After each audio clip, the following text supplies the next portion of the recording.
Well, thank y'all so much for coming, and we just appreciate your support. And I know that nobody hates not being here worse than Marcy. She really wanted to come, but she's got 3 90-year-olds that she's kind of responsible for, just needs to play it safe. So we think this has come up with a great idea. You're going to have a front line seat. You're going to really be able to see her palette and her brush strokes and all of that, maybe even better. So it looks like we're gonna have a little weather, so y'all may be socked in for the afternoon. Okay. And we wanted to, I just want to tell y'all a little, yeah, move those flowers so you can see, and then when you're ready, you can come up close. And I think Marcy is good with questions. Anytime during the presentation, she can stop and answer something. So if there's something you want to know, I wanted to know how many of you are artists? Oh, good crowd. All right. I see some half hands. I don't know.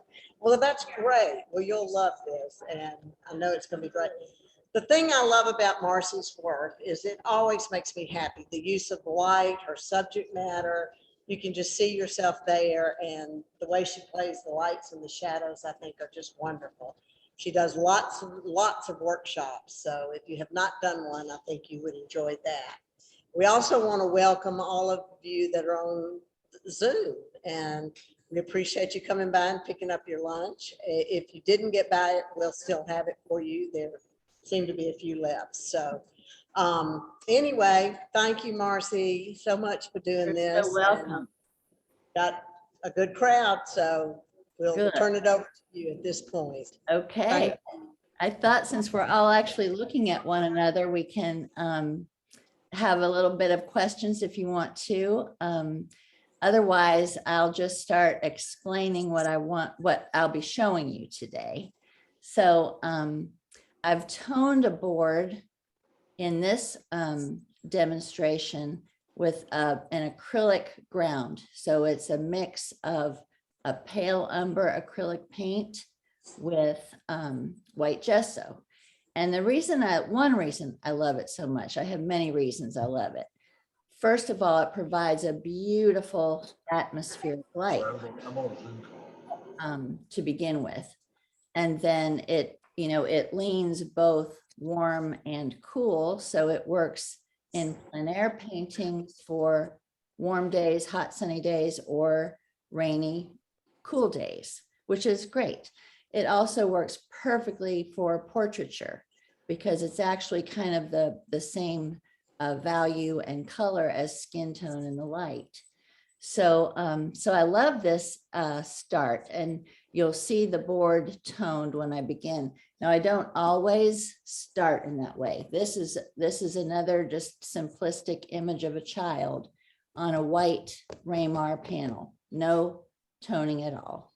And that was the challenge here, was to try to communicate light and shadow on a white board, which is not easy. So we had to mix a sort of a cool color to depict the light, and then of course handle the shadow. But so I don't always work with this pale umber acrylic start, but I like it. And when I teach, I ask my students to try it, because who knows, you may love it too, or you may not connect with it. But if I don't have any questions to begin, I'm going to go ahead and share my screen now. And get rid of this.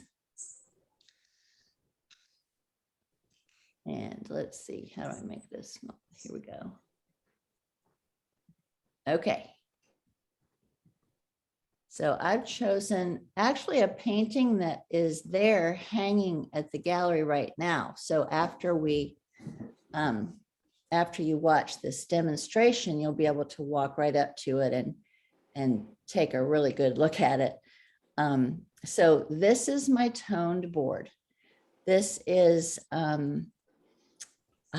gosh, I can't remember. I think this is well, I won't pretend like I know what exactly the maker of this board is, but it is, it's not oil primed to begin with, because I put my acrylic tone on top of it. So, so that's that is probably a Raymar panel that comes acrylic primed to begin. So, and I got a little bit of a jump start here, and I'll take the time right now to try to describe to you how I kind of map out this process. So this was a beautiful, huge yellow lab that I met in Telluride, Colorado, when I was there on a competitive plein air painting trip a few years ago. And he was just the biggest, most beautiful animal. And so I stopped the owner and asked if I could take a couple pictures.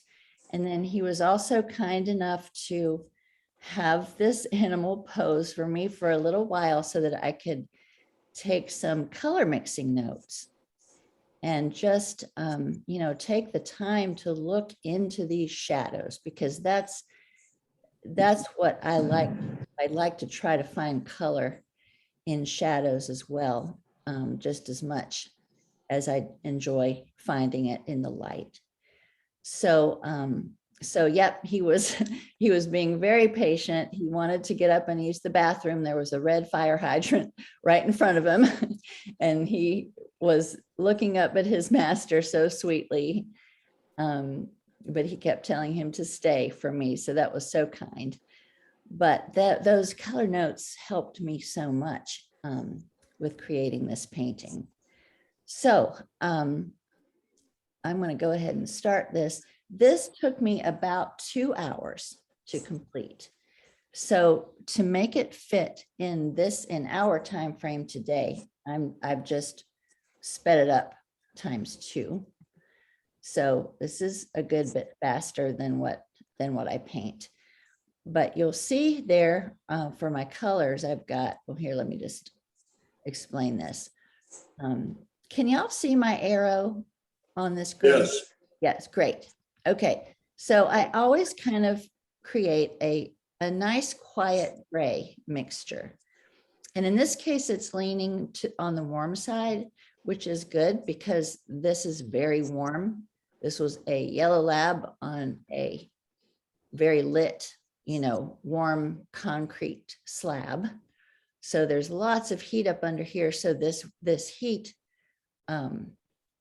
tone, this warmer tone is going to be great. So what I do is just takes, I think I've got maybe it was probably like a number 4 or number 6 round brush or flat brush, long nylon or acrylic. And I really like Rosemary synthetic brushes right now.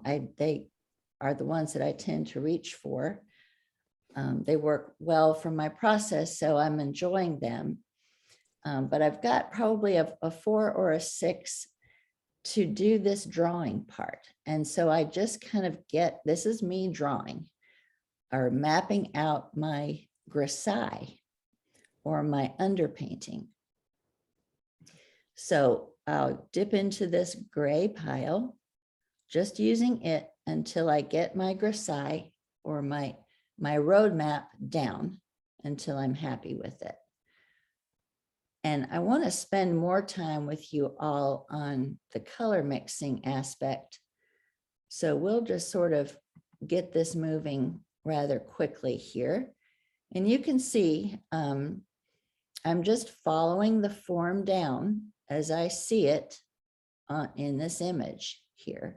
And I did think about placing him a little bit to the right, his bottom a little bit to the right, and so that I gave him room to look in this direction. If his muzzle were right up against the frame, it would not have felt good.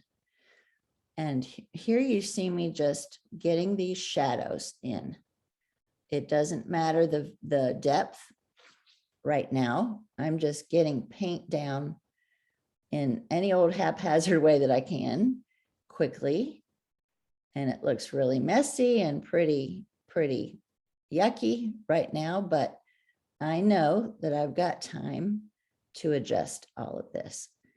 So it's just important to me right now to get this vision of this particular dog down on my board, placed, and depict the shadow shapes.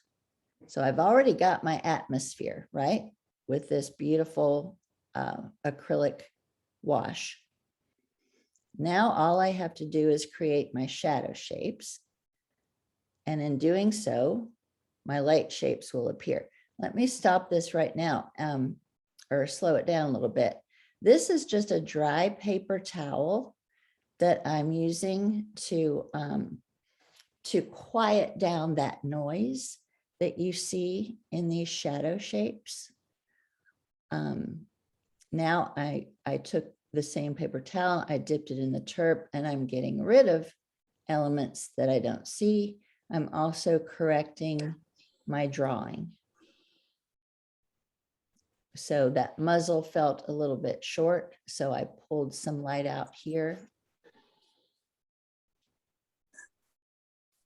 I'm just looking around this form and still trying to perfect this grisaille, or my underpainting, or my roadmap, whatever you want to call it.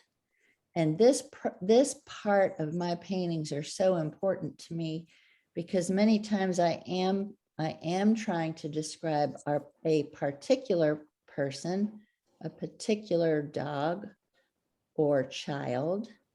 And so this is the part where I really want to get the gesture right.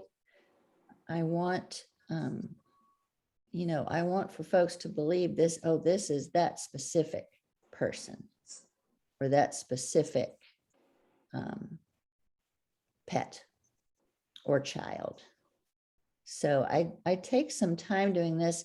When I'm teaching, it takes me a little bit longer for some reason, but when I'm relaxed in my studio, I can get this down fairly quickly because I spent so much time during my career becoming pretty good at drafting. I love drawing, I love sketching. So I got pretty proficient at that over the years. And so, but I still enjoy it. I enjoy it so much. And I always tell my students to please sketch every single day from life. So not from a photograph, in your sketchbook, from life for only 15 minutes, just 15 minutes a day. And if you're like me, you'll sit there for an hour because you'll be having so much fun. But if you commit to just when you wake up in the morning, keep your sketchbook on hand while you're sipping your coffee or your tea, just pick something out that's three-dimensional in the room and try to depict it for 15 minutes. Now here I'm mixing directly into my gray paint and I'm not thinning it out. And you can see how much darker the value is when I go in straighter with it. So I'm already thinking, okay, where are those lips on this muzzle? Where are they? So now I can see a little bit better. Okay, that feels about right. And then I also dropped the value down in the eyes or the one eye. So I'm still just moving around here, trying to perfect. If there are any questions, just anybody can just speak up. But I'm going to go ahead and speed this portion up just a little bit so that we can go real time when we get to the color mixing.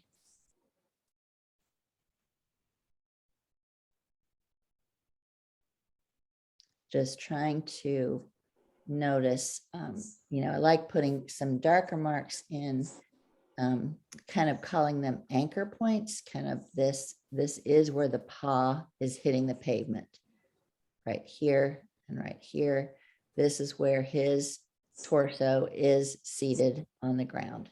this is exactly where this arm meets this torso, little things like that, just to keep my roadmap clear in my own mind.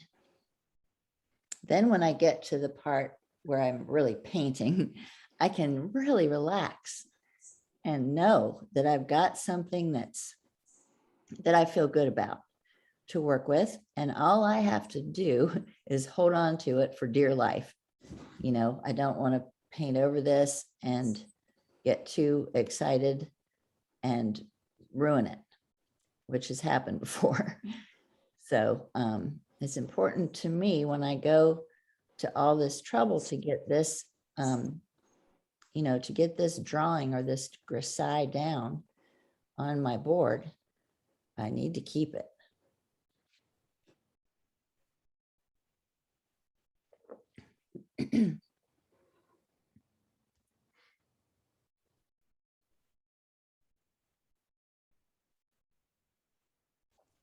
So you can already see, where these light shapes are. They're really quite simple. There's this shape right here. This is coming down. This is kind of a long rectangular shape. Same thing here. I love using negative space to inform my drawing. So this was pretty easy. This triangle right here. Make sure I have it here. And none of this has to be perfect, thank heaven, because we are human beings and we're not machines, we're not cameras. We can't expect to end up with a perfect depiction. But that's what I love about painting. It's one human being trying to depict another human being. And there's imperfection in it, and I don't mind at all letting those things show. I also enjoy allowing people to see my process. I don't finish everything out, as you'll see. I just make a statement. One word that I keep coming up with lately is a shorthand. So I think we can use kind of a shorthand when we're painting. Depict the light and the shadow as simply as we can, as abstractly as we can, if that speaks to us personally. And that's part of our signature, part of our handwriting. And I love seeing imperfection like that. So here I'm just still working at defining where does the ear end up here. This eyebrow is so important to me. So you might notice, some of you who are really good at drawing, you might notice I kind of pushed the tilt of this dog's head a little bit, because that's something I really love in animals, when you're telling them to do something and they kind of cock their head and lift their eyebrow, like, trying to understand what we're asking them to do. I love that. So I pushed the turn of his head a little bit. And I do this part of the face is important to me, because that inquisitive lift of the eyebrow is part of his whole gesture. So now here comes the color. So let me slow this down. And with the same brush, I'm just decided that I've decided I want to change the collar to a blue collar, just because this is a boy. And I thought it would be fun to just mix a blue collar instead of this red one.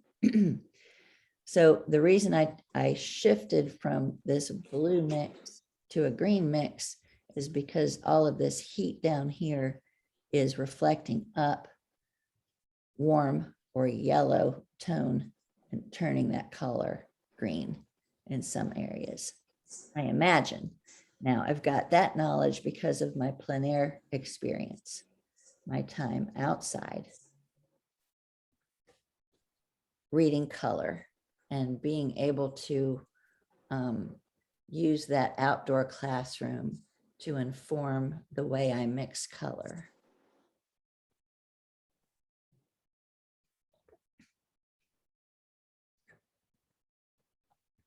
I I asked Dawn Whitelaw, who is a wonderful artist. I'm sure most of you know of her. About 10 years ago, I asked her, Dawn, how can I become a better portrait artist? And she said, get outside and paint. And I said, what? You know, I was so surprised at that. I had not done it, obviously. And I'm just going to stop this for a second and tell this story. And at that time, I was still really busy mom at home. And I just didn't know how I was going to be able to do that and fit everything else in. But so I ignored that advice for about a year or two. And then I joined a local plein air organization. And I heard it from them too. And I thought, you know, these folks want to help me. You know, Dawn wants to help me. So I took her up on it and I got my gear and I went outside, and man, am I thankful for that. It's helped me so much. So now I can fairly comfortably paint from photographs when I have to, because, okay, so I'm shifting to a larger brush here. That's pretty big. You can see it pressed up against the board. So I'm now going to, you know, I've put the collar in, sort of established that value. And now I'm going to go into the shadows.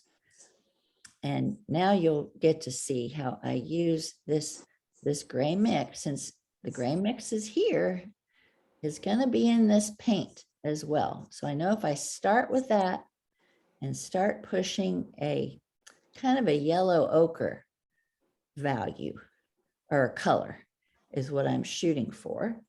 And it has to be within this value range, you know, in the shadow shapes. And that looks pretty good. When I squint, that's staying down within that shadow shape fairly well.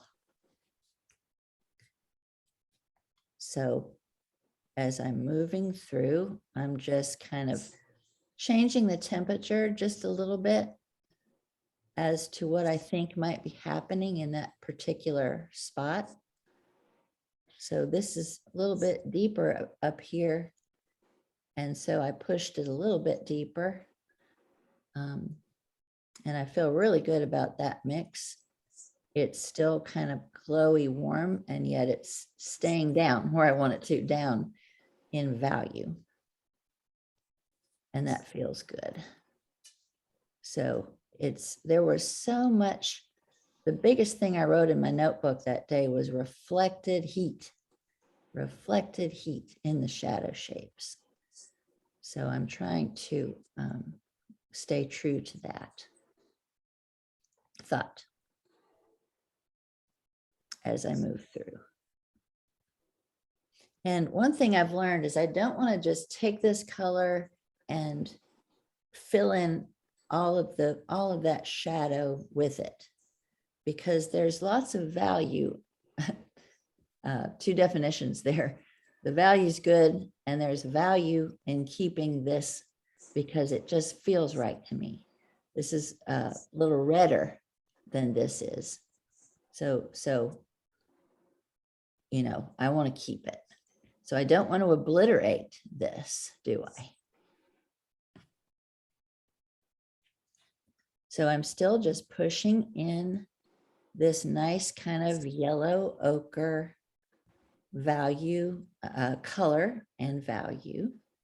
There, the tip of his tail was a little bit deeper in color, so I just put that down.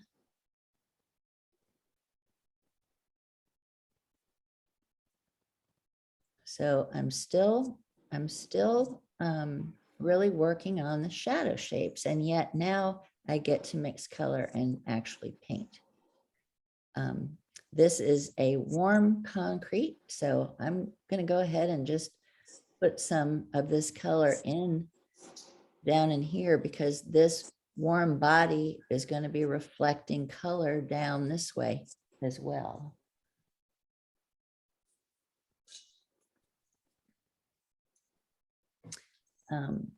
I forgot to tell you my colors that I have on my palette here. This is Geneva paint, which I really love.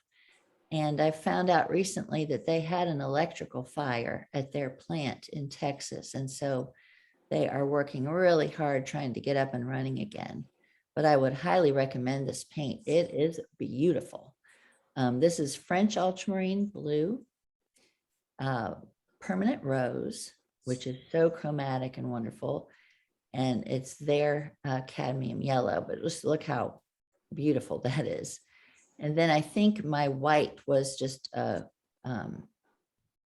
think it was a Grumbacher titanium white. Marjorie, Yes. do you always use a limited palette when you're working outdoors like that? You know, when I typically, when I go to an event, I have a warm and a cool of each primary. So it's probably about 8. Good. But it is, you know, it's very limited. I do that because almost like a crutch. I'm sorry, who is speaking? This is Dirk Walker. Oh, hi, Dirk. Nice to meet you here. We've never met before, but yeah, it's, you know, when I bring a warm and you know, the 2 temperature shifts in each primary is typically because I'm a little nervous, and I just want that help for, you know, to help me mix, but I don't need it. And you'll see, I think when we get to the end of this, you'll see how chromatic these colors look and feel. And the range that I can get is really great, because with this French ultramarine blue, just by adding a good bit of white to it, it creates the most gorgeous sky sort of king's blue color. Beautiful. This creates a fantastic hot bright pink, you know, and so on. Combining the permanent rose with cadmium yellow makes a crazy bright orange, you know, so on and on. So this is I have been painting with this particular palette for a year and a half. Now I'm back at adding lots of fun colors, but for a year and a half, and that's only because I was teaching pretty much consistently with these colors. So that's what I ended up painting with most of the time.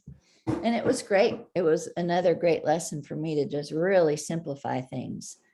I think, Dirk, when teaching, it's great to simplify this whole immense process as best I can. You know, which you probably agree with. Okay, so I'll start this back up again. So now you see me mixing a pretty chromatic green and wonder what in the world is she doing now. I am pushing it in there because it's in my notes and I see it. I'm seeing sort of it's almost like a cerulean bluey green color in here. Now, some of you might think she's nuts, but when you've had the experience of looking into shadows to find color as much as I have, you start seeing almost every color in the rainbow in there. And so when I see it, I just go ahead and mix it and put it in. Now, it's too much. I admit right now, it looks kind of crazy, but I know that I can knock it back as I move along. But, and after a while, when looking at all this gray, I'm kind of just really determined to get some color down, just for my own fun factor. So another thing I'm thinking about is the planes on the dog, that face, like this plane faces up, faces the sky.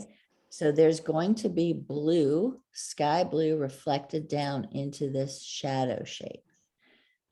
This dog was facing lots of trees.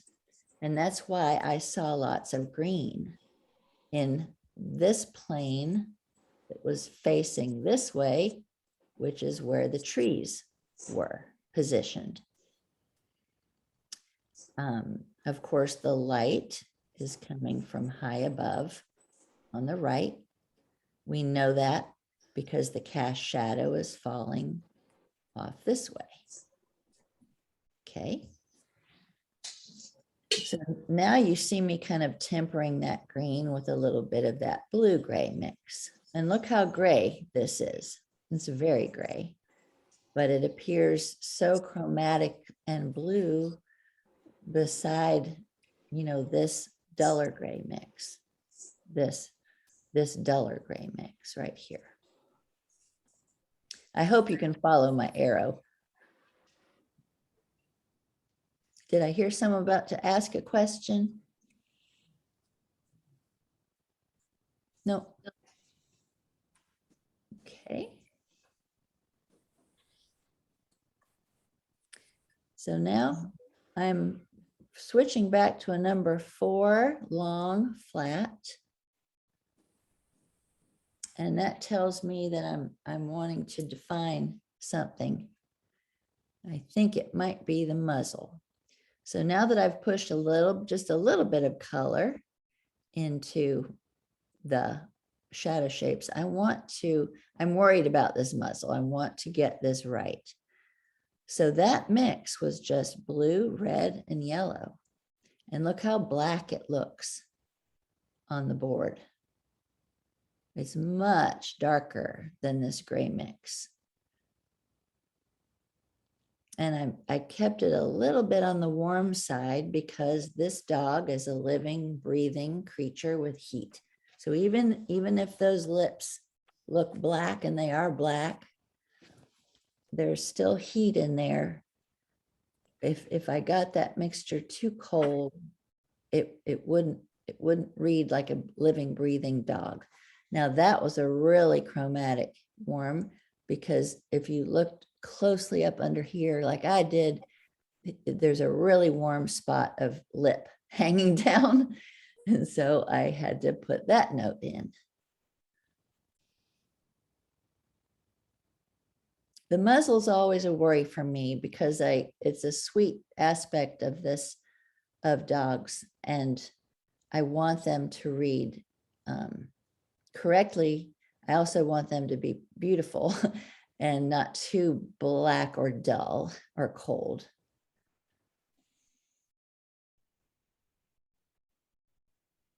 Now there's where this muzzle is turning away from the light to sort of raking light, and then it goes down into the real shadow. So I had to mix a tone that mimics that. I'm adjusting the height of that muzzle a little bit higher than what I had.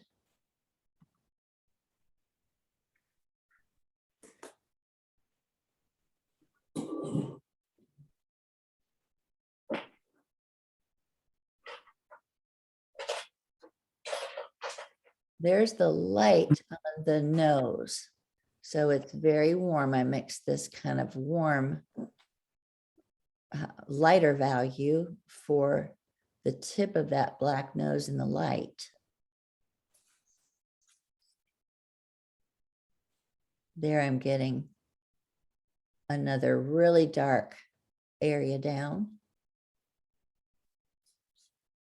Don't want to have a hard line there because it's not. There's sort of a curve, and it disappears and it comes back again, and then it comes back again.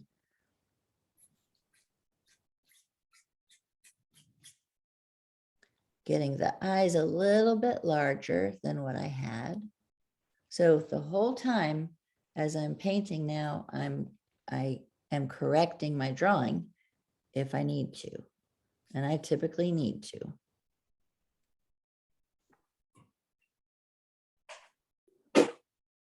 There, I'm just noticing that little bit of information with that eyebrow lifting, which I love. It's important to me. And you decide, you know, what's important to you. Always, we all do that.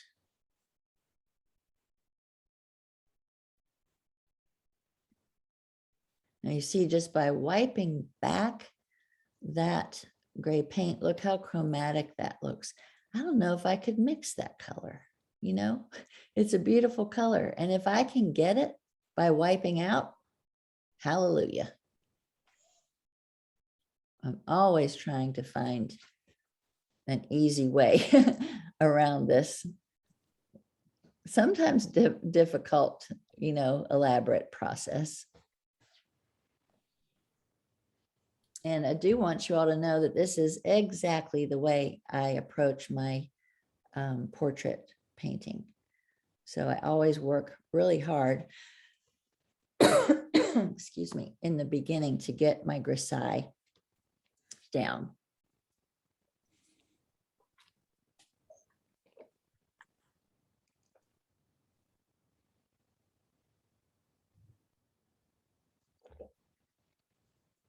And then I hope I can hold on to it. Sometimes I never can get it, and I just have to keep going and admit to everyone I don't have the likeness or whatever, but it's still, you know, such a wonderful practice.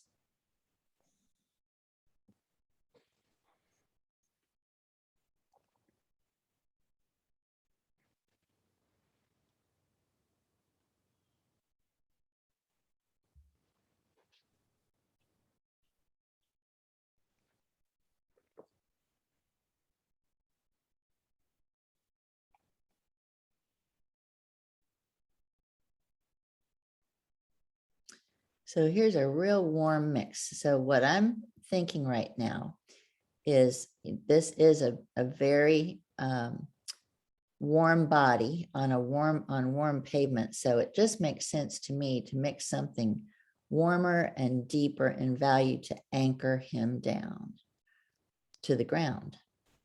And that feels so good. And I don't know if it's just a color sense, just because we've got green, maybe a red just feels so good to throw in there. So I do try to hang on to that. And you see, as I move through a painting, it sort of been accused of drawing the whole time. And that's okay with me, because drawing is very important to my process. And I'm learning over time how to make a painting look looser. And I think it's that shorthand mindset. Don't fill it all in. Don't try to perfect every area that you're looking into. Just take a stab at it and move to another area. Take a stab at that. It might be good enough to let stand in the end, and that creates a looser painting when you're not so concerned with perfecting every piece of it. Now, this is a crazy bright blue that I'm just pushing into the shadow, because I know since I've spent time painting outside, I know that the shadow, the cast shadow, which is on the ground, being cast by this vertical figure, is going to be darkest up against the figure. And as it moves away, it's going to lighten in value and take on the color of what it's facing. So again, the ground is facing straight up. So it's going to have a bluish, and it's a purplish bluish because straight up in the sky on a sunny day is a very, ultramarine blue. And then I quieted it back, just because to me, shadows are quiet and they're restful in a way. And I like that. I like to have restful areas in my paintings. So that's the explanation as to why I pushed that crazy blue color right into there.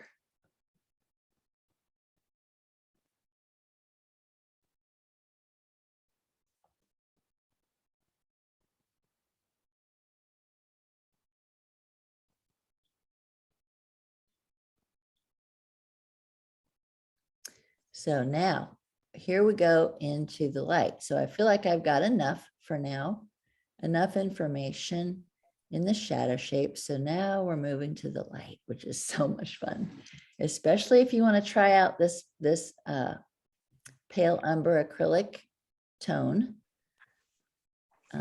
It's all about being a control freak and being able to really grasp my values.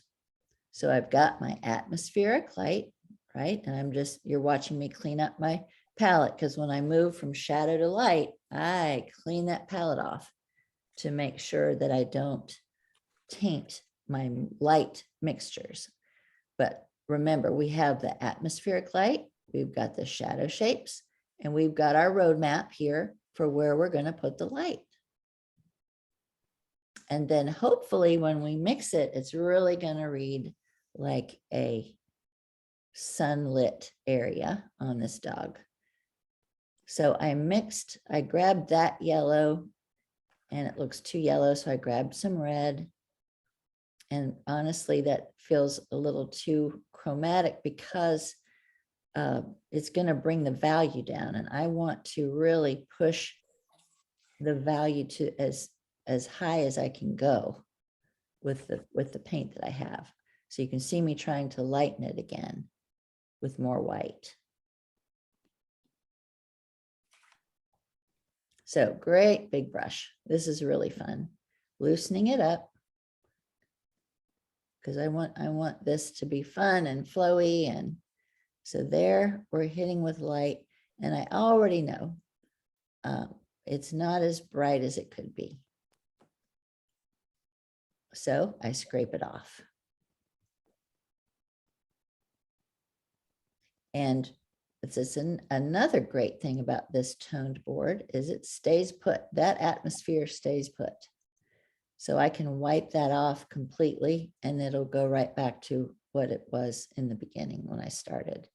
So now here's pure white. And there we go.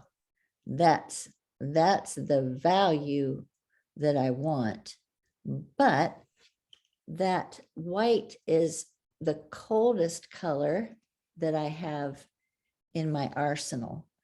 So I know that I want to warm it up because this is a yellow lab. Now he was really white. I don't know if there's such thing as a white lab, but he really did look more white to me, but still he was so lit. And it was a sunny day. So I do want to push this warmer. How am I going to do that? So I have a little problem right now, but I'm remembering that I have another color, not on my palette. It's a alizarin yellow or an Indian yellow. And it is so powerful that it can really aid me when I'm wanting that value to stay as high as white, but I want it to look warmer than cold white. So you'll see me hop up in a minute and go fetch it. And then I will put it down on my palette and you'll see that. And that that's a real tip that I've used so many times when I'm in this pickle, when I need to say warm, really bright light. And for whatever reason, I have a hard time with the cadmium yellow. This is it. Oh, alizarin yellow by Williams. What was that brand? I could back that up, but Williamsburg, that was it. So now you'll see, I just take a tiny little pinch of it, and there we go. That's the heat I should have started with. But it doesn't matter. I'm still in good shape. You know, I can push it into this white, and that lab was very white. So as long as I can gain control of the heat again, I'll be in good shape.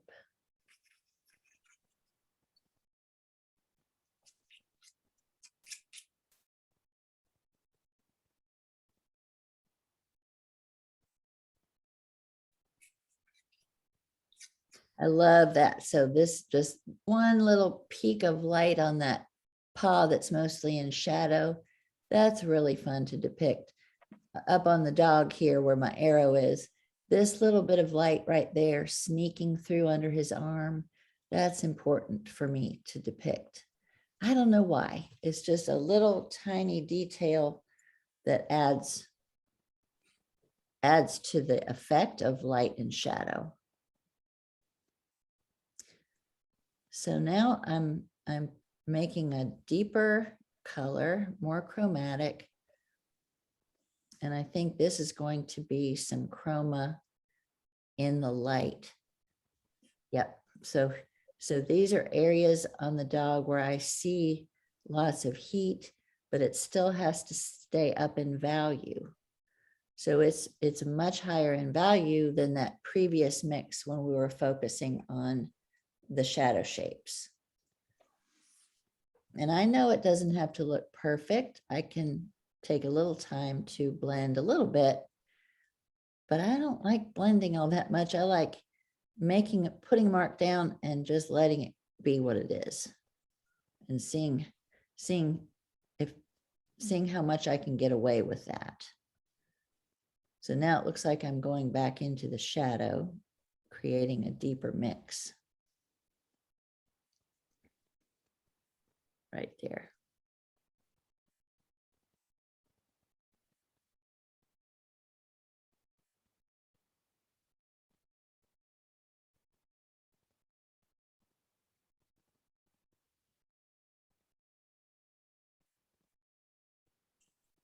Trying to get a little bit more heat into these shadow shapes while retaining the depth, you know. You'll know right away if you put something too high in value in here, it'll jump out and it just won't look right.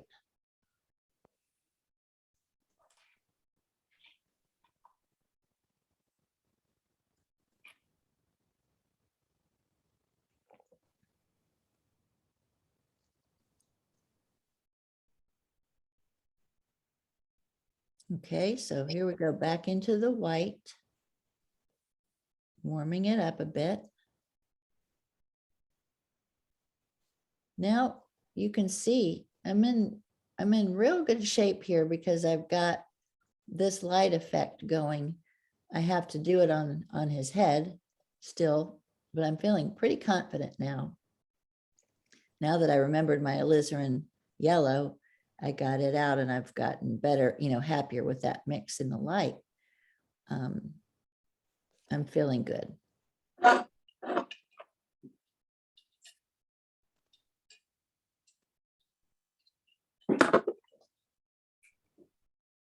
So there, that foot is really lit, and I've neglected to describe that. Although I really like this drawing, I like this shape right here. So I'm not sure if I was able to hold on to that or not, but we'll see. That bit of depth helped turn that skull in here. That's where it sort of turns in under this cheekbone. Just that shape really helped sculpt his head a little bit.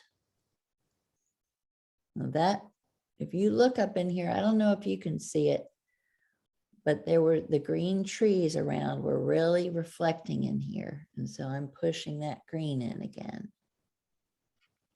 And as long as the value stays, down where it needs to be, I find the longer I paint that the color doesn't matter so much. And if I saw a color that day, or if I even see it in this image, I need to just put it in and see how that works. I can always adjust it.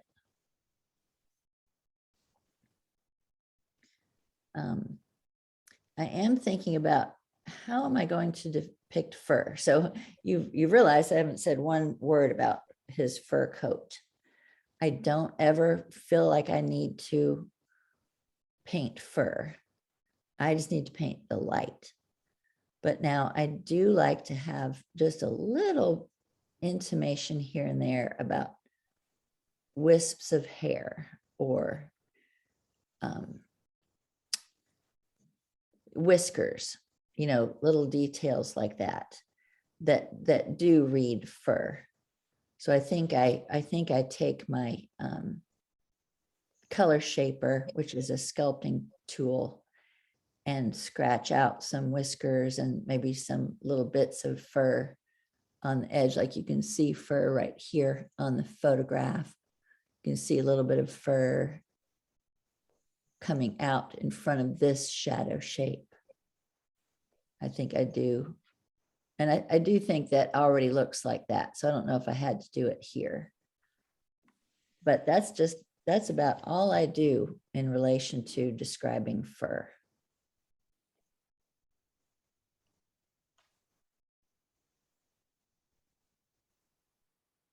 So you can see that must have been in between recordings. So I've cleaned my palette off and I'm just continuing on. So we're about 3/4 of the way through. So there's my color shaper. So there we go. There's a little bits of fur, little hair.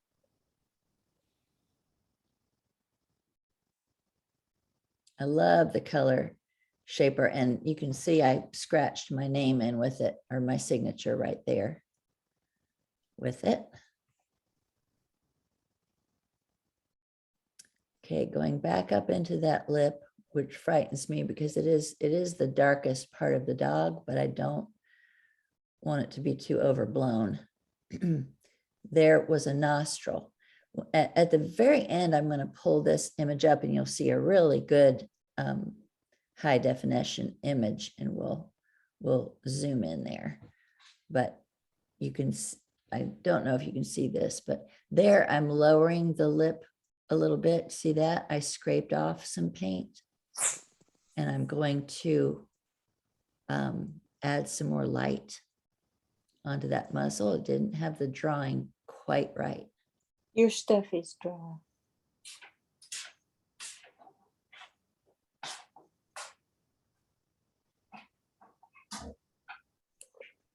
I think someone's got their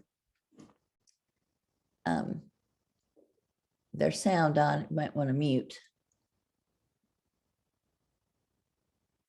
Okay, so back down into a gray area right there.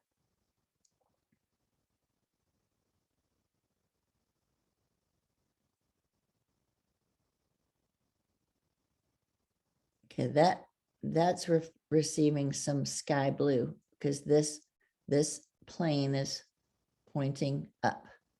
So it's got a little bit of blue. You can see lots of blue gray in here because this forehead is facing the sky. Right here, this shoulder is facing the sky.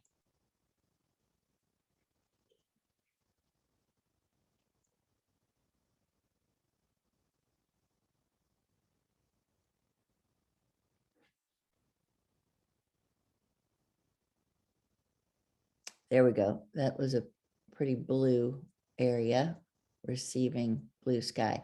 I don't see it so much here, but I know it was there. So I went ahead and boldly put it in.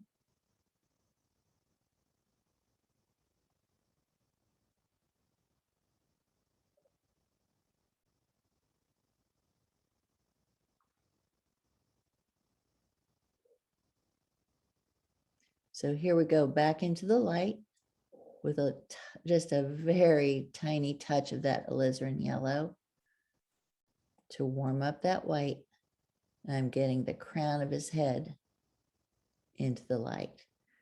There, I think you just saw me take my finger and sort of smear that light out a little bit into the atmosphere.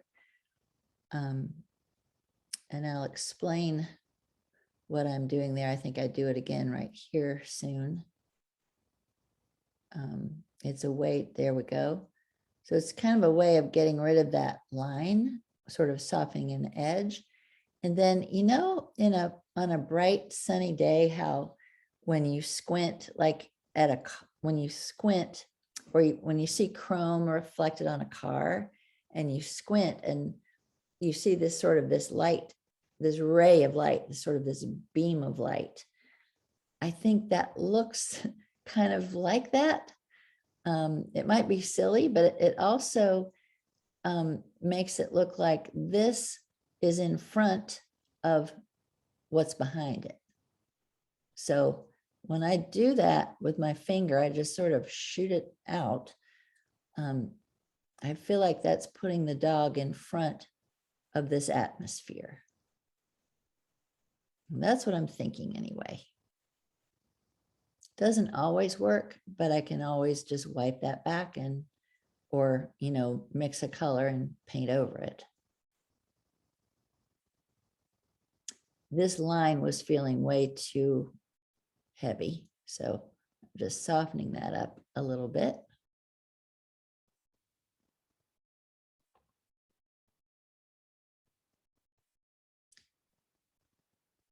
How are we doing on time, Emily? We are good on time, Marcy. We got about 20 more minutes here. Okay, great.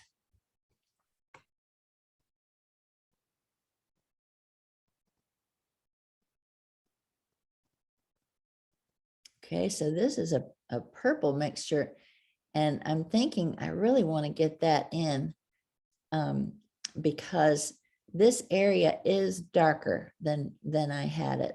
And I'm just feeling like the purple next to the yellow would be pretty.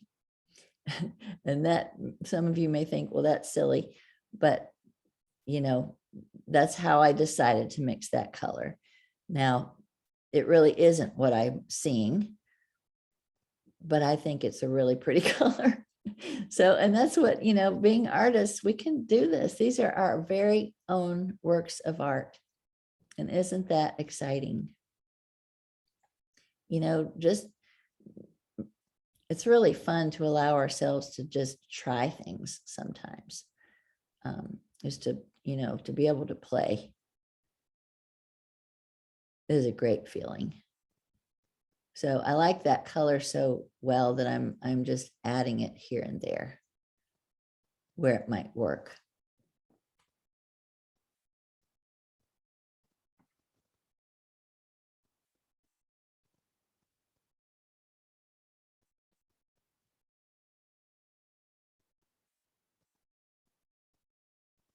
It's just sort of a purpley color that's looking really pretty with all of that yellow, sort of yellow ochre initial wash that we put in early on.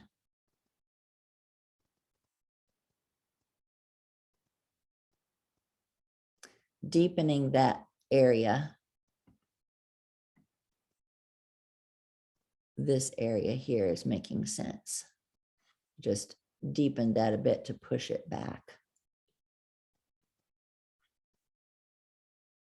Adding some depth up there where the ear is, because that's really no light is entering up here. So that just wanted to get it down a little bit farther in value.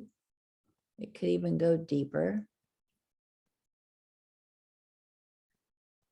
That blue collar is still feeling good to me, so I don't think I ever do anything else to it.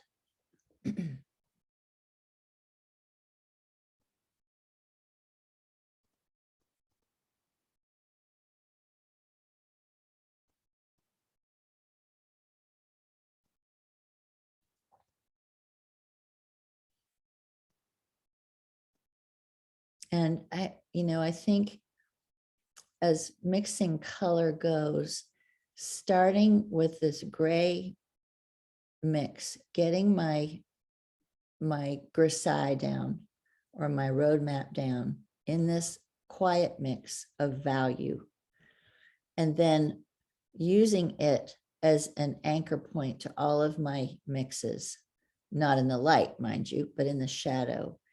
It really helps me come up with these mixtures. I don't know how good I would be at just taking these chromatic colors and getting this, guessing that this might be what I need. I really love having this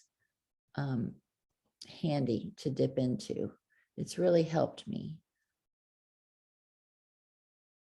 Because, most of what we see in the world is so grayed down.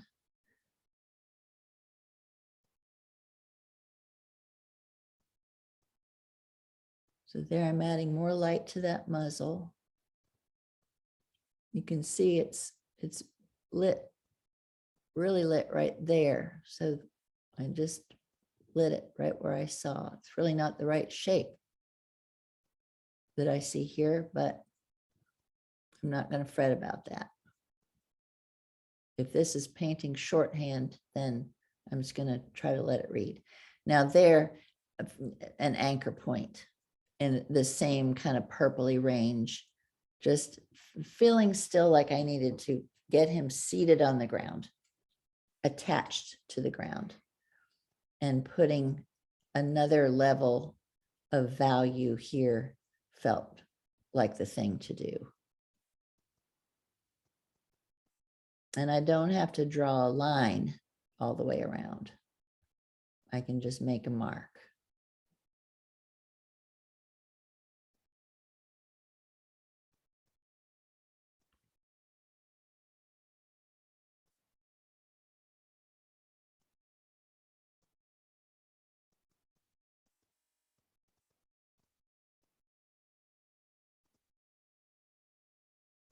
You can be more careful with shapes, more careful than I am. You can maybe come up with a better drawing than I have. But as long as you get into the ballpark where this looks like a yellow lab, a big yellow lab, then I'm happy.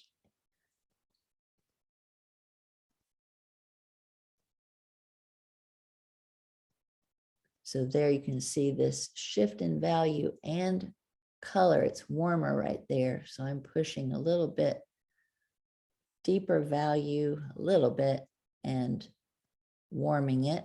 And it looks really pretty next to this green, the red and the green. And I do see that up here on the photo, the warmish reddish green.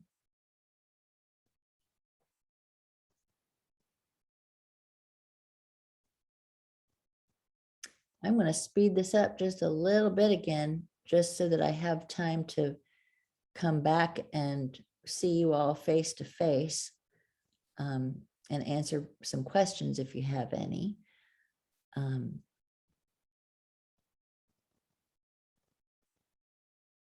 that's a pretty chromatic color, but it's still staying down in the value shape. So that's what I want. Giving a little more definition to that color. And there's my color shaper scraping in those whiskers.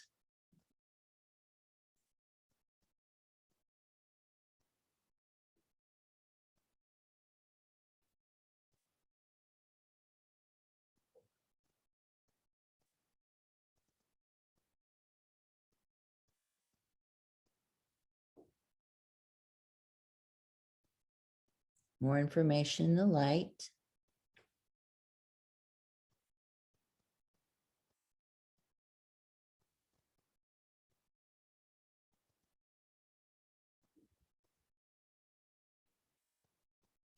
Yeah, there's light on that nose. Now, that was tricky because the nose is black, but I need to communicate light. So as long as I get sort of a gray mixture that feels lit, it's gonna work just fine.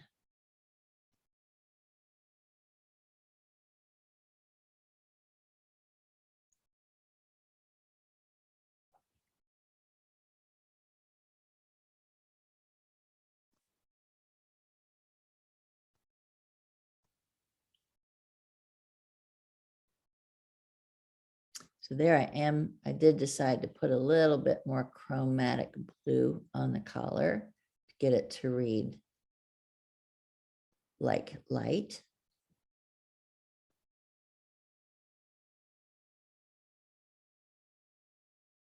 Adding a little bit of light to the ground and a gray mixture.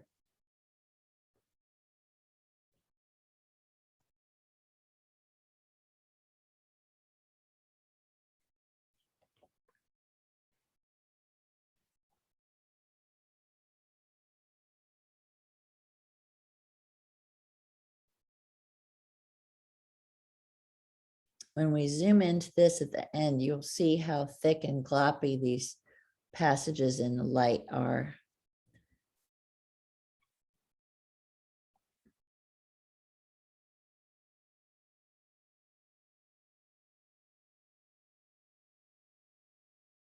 So when I see something getting a little too chromatic, I just dip into a little bit of any area where I see some gray to tone it down. Getting a little bit more light on that ear.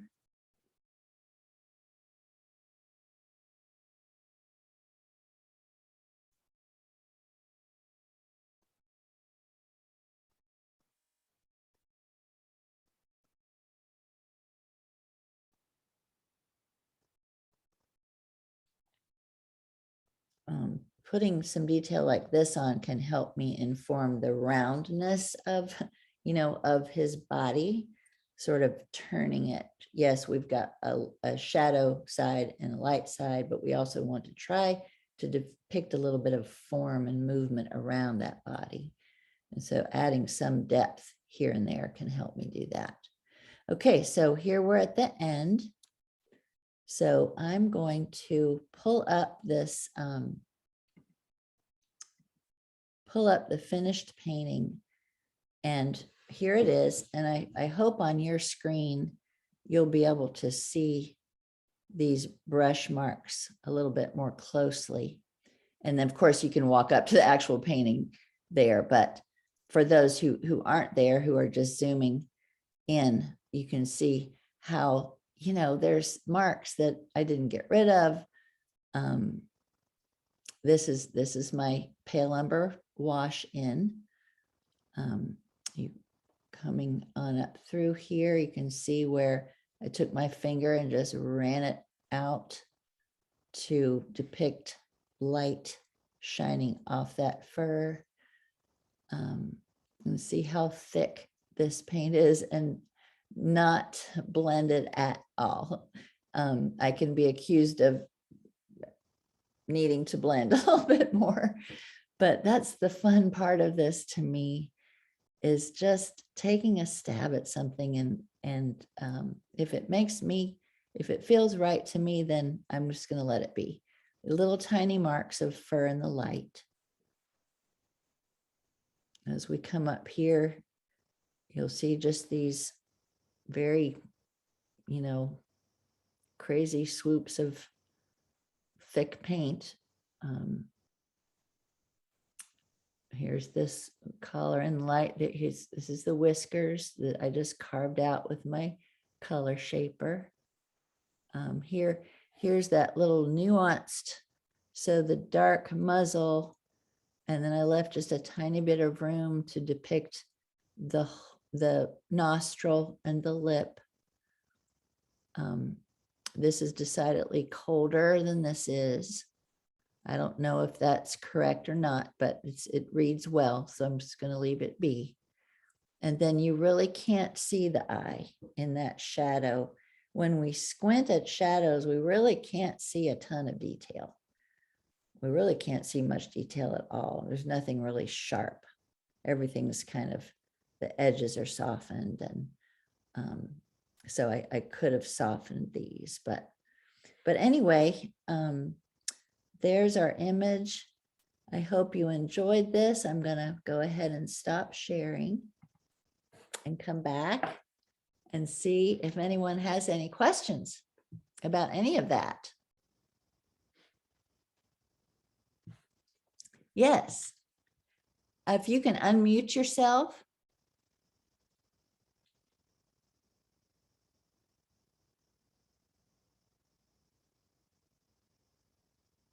Yep, it tells me to ask you to unmute, so you'll have to do it from your end. If you click, there, Okay, got great. it. Hi. Thank you. Hi, it's Shirley Campbell. Um, Shirley. Can you tell me what size panel you were painting on? What I size? think it was an 11 by 14. Okay, okay. Yeah. It's, And Beverly can correct me, or Emily if I'm wrong. yeah, I wish I was there to see it in person, but that it was amazing. And I think you're wearing alizarin yellow. I think I am. I think Okay. I am. Yeah. Thank you. It was wonderful. Oh, you're so welcome. Thanks for watching. Sure, loved Anyone it. else have a question? I do, Marjorie. Hey, Patty, how are you? Hey, we met in Montgomery with Barbara Davis and Ruthie Yes. Carlson. I remember. Yes. I understand value. I know what it is, Yes. but like you, what's a good exercise for mixing colors that are the same value, but they're but different color?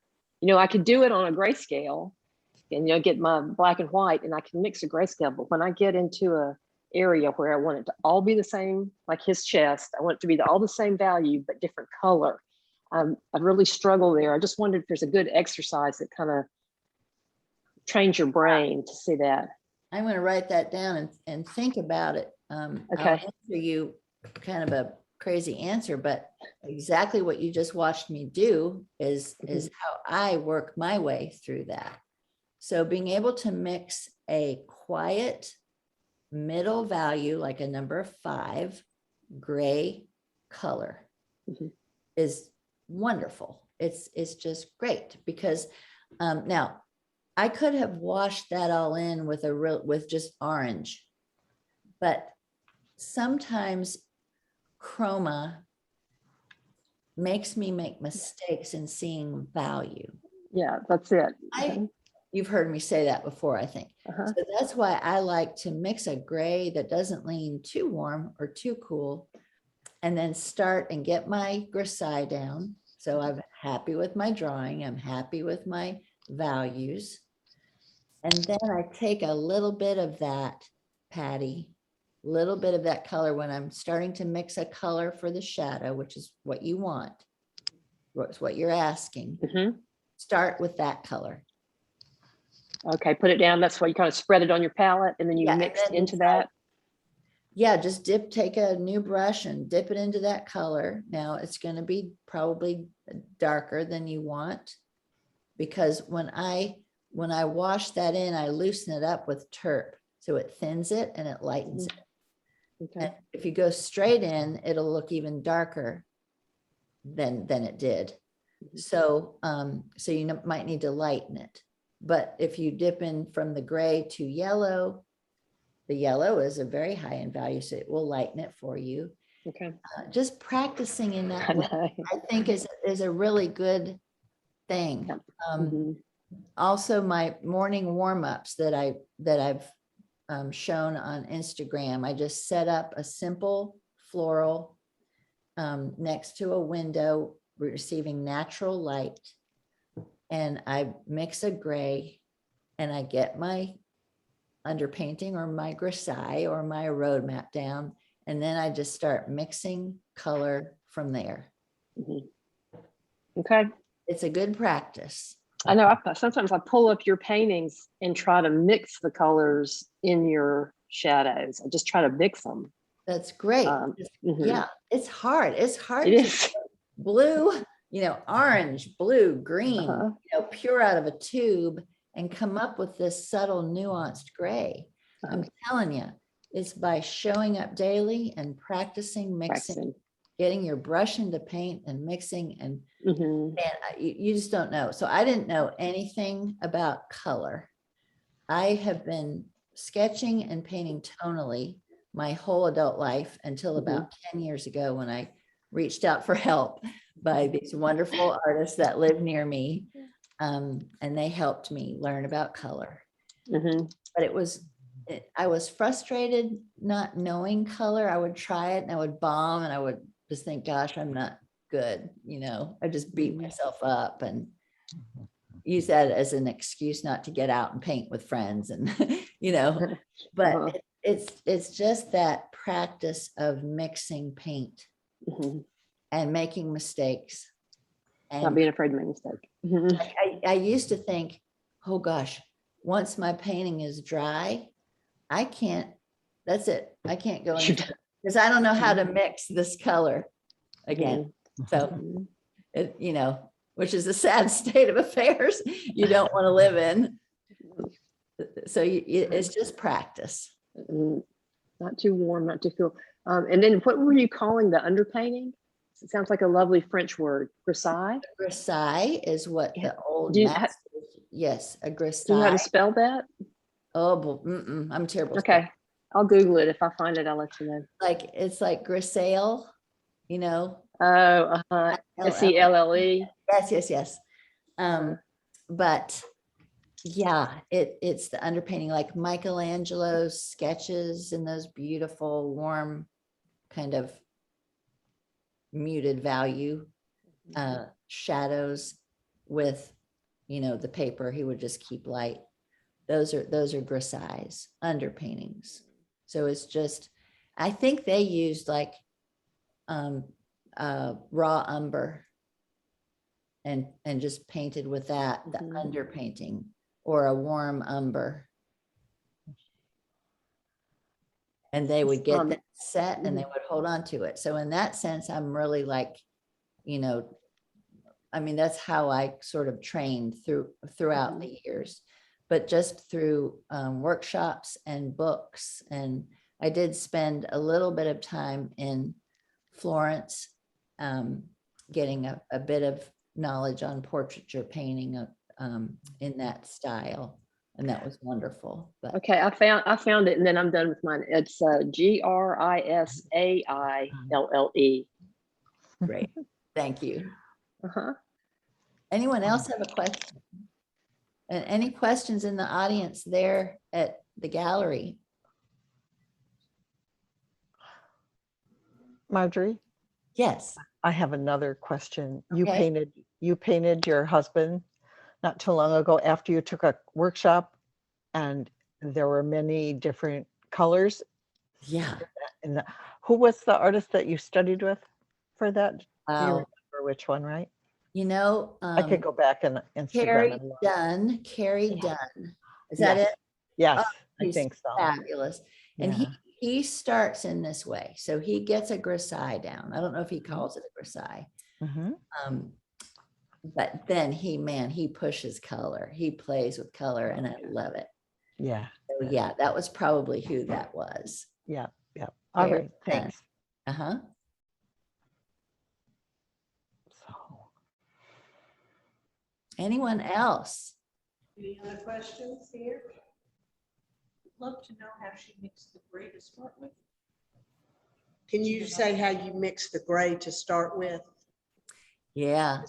Okay, so this is a good tip. On my website, I've got a video that's free and it's titled How I Mix My Gray Paint. So that's really good. So I'll tell you how right now, but if you go and watch it, you can see me do it. But it's just, so with those three colors that you saw today, the French ultramarine blue, permanent rose, cadmium yellow, and white, you take probably equal parts blue and yellow, and then less permanent rose. So if I would say like 3 parts blue, 3 parts yellow, and 2 parts permanent rose, just because the permanent rose is the strongest of the 3. And then a good bit of white. Mix those together and see what you get. And if it's too, if it's too purple or too a color that you can name, you got to fix it. If it's too purple, you have to push in its opposite, which is yellow. Okay, it's, you find your way that way. But it is a real, whenever I have a workshop in person, I always ask my students to go ahead and mix a middle value gray pile of paint. And a lot of them are just like, huh? And they're artists that have been painting for like 20 years. And they've just forgotten about that sort of that back to basics ability. They, and they look at me and say, how, well, you mix, it's a combination of your primaries, red, yellow, blue, and white, but controlling them can be tricky. Okay, so go to my website and I think it's just how I mix my gray pile of paint, and it's free and you can watch it as many times as you want to. Anything else? Okay, well, ladies at the gallery, just tell me when to be quiet. Thank you so much. This just turned out great. And before we do our drawing, Marcy is giving away a free painting to the people that signed up. And I want to give y'all a little report about Brittany. She had a big baby boy 2 weeks ago. Benjamin is his name, and his grandmother, Benjamin Campbell Barnes, and his grandmother sitting right over there, Melanie. And Brittany is doing great, and so is the baby. And we haven't gotten to see him yet, but I know he's beautiful, like Burton and the rest of the family. So we're excited about that. And I wanted to just thank Emily Miser, because she has done such a great job pulling this off and filling in. And then is Michael? No, Michael's not here. He's gone. But Emily has just filled right in, and we certainly miss Brittany, but we have carried on, and this has worked out great. So why don't you let one of the ladies draw? Emily's going to take it and let somebody draw one name out. All right, here we go. So you can't blame us. All right, who do you have, Emily? We've got Patty Joyner. Not sure if she's here. Oh yeah, Patty. I'll contact you about getting that painting to you. Great. Oh, good. I recognize that name. Oh, she's on mute, but anyway, well, congratulations. Do we, you know how to get it to her? Yep. So, okay. All right. Well, thank y'all so much, everybody, for coming. And I think the rain is just about to quit, maybe, but you're welcome to stay, and we'll flip the lights back on. You can go see the painting up close. So. All right. Bye-bye. Thank you. Bye-bye. Uh-huh. Bye-bye.